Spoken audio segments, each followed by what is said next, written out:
Had a recent situation. A client calls me up. He says, "Hey, I want to meet with you. Come take a look at my property to list it." Great.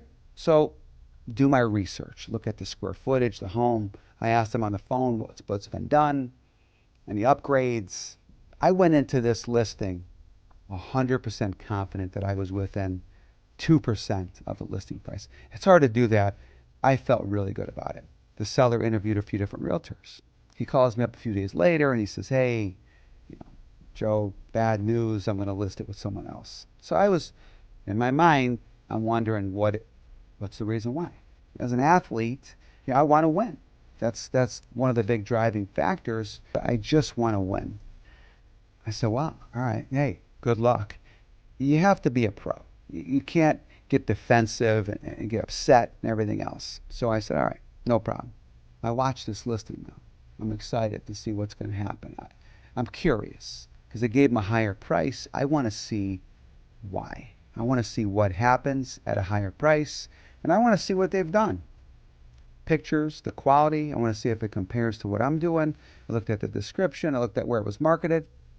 The house sat the whole time. And I knew it was going to, but I was curious to see what was happening.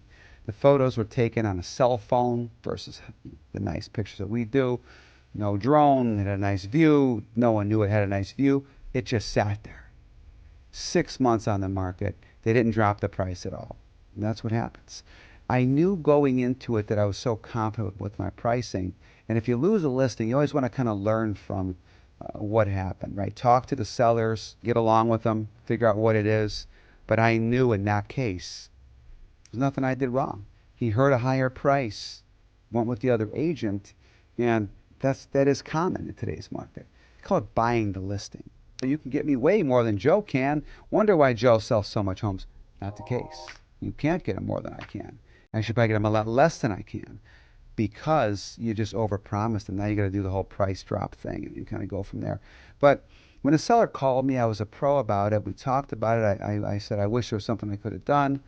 I'm sorry because I wanted to know what it was. But you got to be a good listener and you got to see and learn from those situations to make you a better agent.